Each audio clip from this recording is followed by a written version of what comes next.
Hi everyone. Today we're going to have a look at Linton Kwesi Johnson's poem Sonny's Letter, and as always focus on relationships. So key questions today. First of all, what are his messages about relationships through his poem, and how does he use the poem's language, structure and form to convey his messages that he wants us to think about and take away. So as always, we'll start with the title. So the poem is called Sonny's Letter, and I think we can look at both of these words. So first of all, what are the connotations of the name Sonny? Why would he choose that as his fictionalized speaker's name? And secondly, what is a letter? So why does someone send a letter? And why has he chosen to spell letter, Lettah, with that different dialect spelling? Okay, make some notes what you think and then press play and we'll go through this title. So first of all, I think we can look at the word Sonny. So Sonny has maybe two connotations to it. First of all, it's somebody's son. So we're looking at a young person. It gives us connotations of youthfulness. But also, Sonny sounds a little bit like the sun itself. So somebody who is warm and positive, perhaps. So youthful, warmth, positivity. In terms of letters, people tend to send letters if they are away from somebody. You wouldn't send a letter to someone that you live with. So it has connotations of being away or you can't see a person. We can also assume this is maybe a poem that's a bit older because there's no text message or email. It's a written letter. And then secondly, you'll notice it's spelled differently. It's spelled Lettah. And the reason that is to reflect dialect. So one of the major things that makes this poem really interesting and really unusual is that it is written in Kwesi Johnson's dialect. So the way that he speaks, he's written the English in that style. As we learn about his context, where he's from, hopefully that will become clearer. And you can see the poem is trying to be written in his voice. So, as always, I want you to pause this video and have a read of the poem. Okay, try and see what you think of it before you hear the annotations and hear our thoughts on it. So again, always go through the same process. Who is speaking? Is it a first person speaker or a third person speaker? Is it Johnson writing as himself or is writing as a character? And then what's happening in the poem? You'll find this quite tricky because the poem's quite hard to understand because of the dialect. But once you get through that, it's quite a simple poem that tells quite a clear story. Also think about its structure as well. So we've done a lot on structure. Is it done in stanzas? Are the lines different lengths? Does it rhyme? Is there a sort of a consistent meter or pattern to it? So have a look at that. Take a few minutes and then you can press play and we'll go through this poem. So first of all, let's talk about form and structure. So these are the things to go in our structure box at the bottom of our poem, either on the first page or on the last page of the poem. There's actually a lot more space on the last page, so probably you want to use that to make your notes. So firstly, we can see that it is written in dialect. So it is written as he speaks. So the spelling of words is non-standard to reflect his character's voice. Secondly, it is done in letter form. Now the fancy word for this is what we call epistolary, which means written as a letter. So it's written as a letter from Brixton Prison to his mother. It's written in free verse. So there's no rhyme scheme, there's no meter. Again, that's done to reflect his voice. It doesn't really sound like a poem, it sounds more like somebody speaking. But there are some bits where it does rhyme, it's not a pattern throughout the whole thing. We have lots of very short lines. So the poem is quite a long poem, but the lines are sometimes just one word. And the stanzas vary. So the lengths and the style of each of the little sections varies quite a lot. But he does use a lot of repetition, especially talking to his mum. So mama comes up a lot. So again, make a note of these in the structure box, and then at the end we can try and use some of these techniques to link to our arguments. So who is Linton Kwesi Johnson? Now, quite excitingly, he's a local poet. So he was born in Jamaica in 1952 and emigrated to Brixton in 1963. So he was only 11 years old when he came over as part of the Windrush movement. And he joined the Black Panther movement in school and campaigned for Black Power. So he was someone that cared a lot about racial equality, racial justice. He joined the movement. The Black Panthers were quite a controversial movement because they argued quite dramatically for racial equality. And he was around in Brixton when there were big racial riots and issues going on. In 1981, in Brixton, there were riots known as the Brixton Riots that saw confrontations between the police and protesters, angry at police brutality and racism. Some of the same things that are happening in society today that people are protesting about were happening in the 80s, really close to where we all live. The riots caused widespread damage and injuries to hundreds of people. So Johnson uses Sonny's letter to criticise something that was called the Suspected Person Law. This was a law which meant that police, if they suspected you of a crime, police had the right to stop and search you and arrest you. Now, what happened here was that this led to the police stopping, searching and arresting a disproportionate number of black youths. So they were arresting mainly black kids for being suspected of crimes. So this was kind of seen as being a racist law because it targeted black people in Brixton. However, his poetry is not only used to criticise, it also is used to show the strength of black communities and the power of love to overcome racism and discrimination. So I'm going to show you, first of all, this is a video of the Brixton riots as they happened. So you can see the kind of scene in which Kwesi Johnson was living.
There you go. So you might recognise, I mean, that's happening in Brixton. So you probably recognise quite a few of those, quite a few of those places.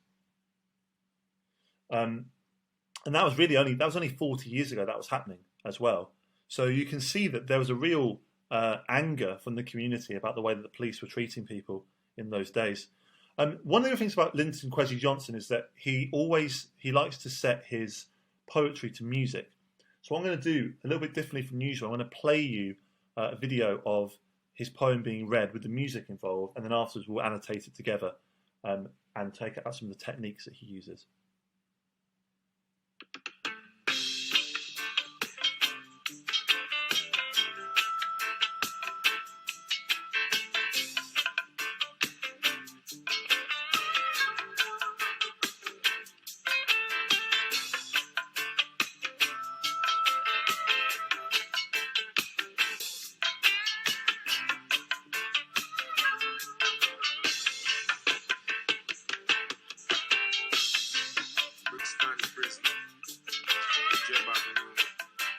London, Southwest to England. Dear Mama, good day. that when these few lines reach you, they may find you in the best of hell. Mama, I really don't know how to tell you this, cause I did make a solemn promise to take care of little Jim and try my best to look out for him. Mama, I really did try my best, but nonetheless, I'm sorry to tell you, sir, poor little Jim get a rest. It was the middle of the rush hour, when everybody just a hustle and a bustle to go home for them evening shower. Me and Jim stand up waiting for a bus, not causing no fuss, when all of a sudden a police van pull up. Out jump 3 policemen, all of them carrying baton. Them walk straight up to me and Jim. One of them hold on to Jim, say him taking him in. Jim tell him to let go of him, for him not do nothing, and him not thief, not even a button. Jim start to wriggle, the police start to giggle. Mama, make I tell you what them do to Jim. Mama, make I tell you what them do to him. Them thump him in him belly and it turn to jelly. Them lick him on him back and him rib get pop. Them lick him on him head but it tough like a lead. Them kick him in him seed and it started to bleed. Mama, I just couldn't stand up there and do nothing. So me juke one in him eye and he started to cry. Me thump one in him mouth and him started to shout. Me pick one on him shin and him started to spin. Me thump him on him chin and him drop on a bin and crash and dead. Mama, more policemen come down and beat him to the ground. Them charge Jim for sus. Them charge him for murder. Mama, don't fret. Don't get depressed and downhearted. Be of good courage till I hear from you. I remain your son, Sonny.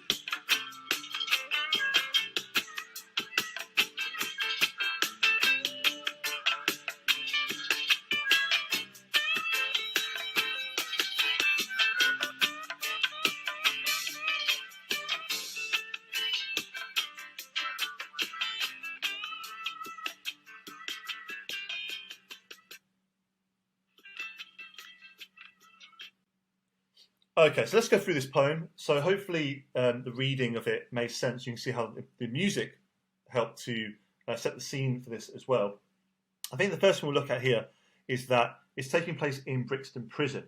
So, of course, a prison is a place where somebody has done a crime, but we know that because of the sus law that sometimes there are people who are innocent who are in there as well. Also notice that the prison is in Brixton, so they've actually built a prison in the black community. So he's in his own community, but also in prison. So it's kind of arguing that actually what's happening at the moment is that all of Brixton is like a prison because of the unfair treatment that the community is having. Again, so dear Mama. So Mama, of course, shows like his mother, and there's that sort of almost like child-like relationship. So he goes to prison, he writes to his mum. Good day. I hope that when these few lines reach you, they may find you in the best of health. So there's a fear here, best of health, that she's okay. So of course, what's happened to him also impacts on his mother as well, and he wants her to not be worried about what's happened to him. So he's writing a letter to explain to her. But again, because he's writing a letter, it means he can't go see her because he's in prison. Mama, I really don't know how to tell you this, because I did make a solemn promise to take care of little Jim and try my best to look out for him. So there's a sense here that to look out for him suggests that there is trouble. So he's trying to almost protect. We don't really know who Little Jim is or Little Jim is. We assume that maybe it might be his younger brother or someone else in the community. But he's promised to protect this person, and of course he's failed in that promise. And he's kind of worried about telling her what's happened. Again, notice here we've got Mama. So this is repeated to show this sort of positive relationship. Mama, I really did try my best, but nonetheless, me sorry for tell you, say poor little Jim get arrest. Okay, I tried my best, so he feels a sort of sense of guilt here. And Jim has been arrested, so there's an issue with the police here. Then he tries to explain what's happened. It was the middle of the rush hour when everybody just hustle and bustle. So it's busy. They go home for them evening shower. Okay, so they want to go home and have a shower. So they've been at work. It's sweaty. It's hot. It's the kind of situation that causes a bit of tension in the air, as you saw from the riot videos. Me and Jim stand up waiting pan the bus, not causing no fuss, when all of a sudden a police van pull up. So there are many officers, right? Not a single policeman, but the van is short, so it's like heavy duty. Out jump 3 policemen. The whole of them carrying baton. So these are weapons, police weapons. So they're not going there to try and be helpful, they're going there for a fight. Then walk straight up to me and Jim. Oh, put this in. So they've targeted these 2 boys. Again, all they're doing at this point is just waiting for the bus. One of them hold on to Jim, say him taking him in. Okay, so arrest. Hold on to Jim. So again, there's like violence here. Notice as well, there is no reason for any of this. There's nothing they've done.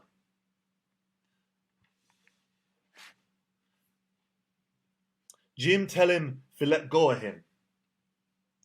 For him not do nothing.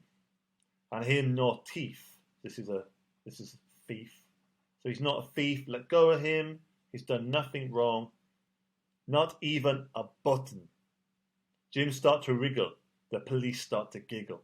So wriggling here, like he's in trouble. So he's like being restrained. And look at the police reaction. So the police is to giggle. So they laugh. So they find it a bit of a joke, really. Mama, make I tell you when them do to Jim. Mama, make I tell you when they do to him. So there's kind of like a tension here. So let me tell you what's going to happen to him, right? It's going to be quite shocking. He's sort of like preparing her.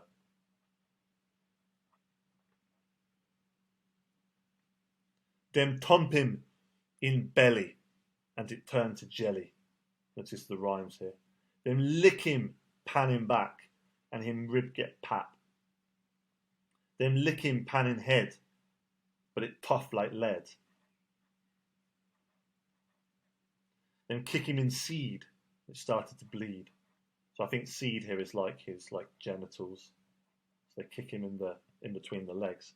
Notice here, there's lots of violent language. So thump, lick, kick. So we'd hear this is a semantic field of violence done against Jim. But all of this here, it sounds almost a bit sort of like, it's almost a bit sort of comic with the rhyming. Remember, rhyme like this. So this is couplets equals speed. So it shows how fast it all happened. Mama, I just couldn't stand up there and not do nothing. So me juk one in him eye, and him started to cry. So this is now what he did, right? So his reaction, right? So he's going to fight back. So there's nothing, he says, there's nothing I could do. I couldn't just stand there and do and not do nothing, had to do something, he decides to fight back. So he juck him in the eye, him starting to cry. Me thump him in the mouth, and him started to shout. Me kick one pan him shin, him started to spin. Me thump him in the chin, and he drop pan in bin. So again, we have more violence. This was the police violence, and this is his violence. So there's an idea of sort of, a fight going on. The police are violent, and so therefore he's violent back. But notice when he does it, and crash and dead. So he kills the policeman. So again, all violent words here. And then we have again our nice little rhyming. I cry, mouth shout, shin spin, chin bin. And again, all of this creates the speed. So it's like all happened so fast, I didn't know what was going on. Mama, more policemen come down and beat me to the ground. Then charge Jim for sus. So that's the sus law. Then charge me with murder. So serious. But notice that there's no like fairness in it. Like it doesn't. The fact that he was attacked doesn't matter. He's now just a murderer, killing those policemen, even though you could say police attacked him. Mama, don't fret, don't get depressed and downhearted. Be of good courage till I hear from you. I remain your son, Sonny. So here we see the fact that he cares about his mum, doesn't want her to be upset about what's happened, wants to protect her still. And this really nice sad line at the end here, I remain your son. So even though I'm now a murderer and I'm in prison, their relationship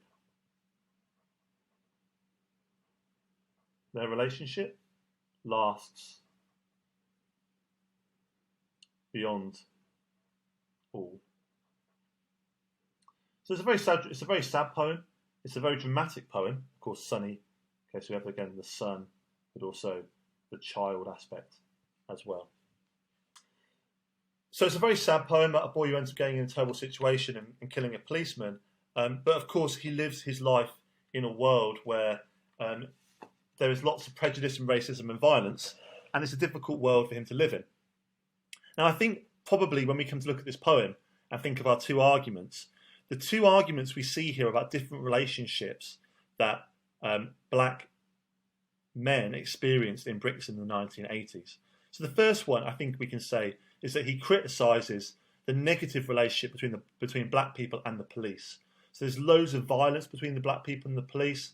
There's loads of examples of the police targeting them and attacking them, using violence against them. So he sees that relationship as very negative.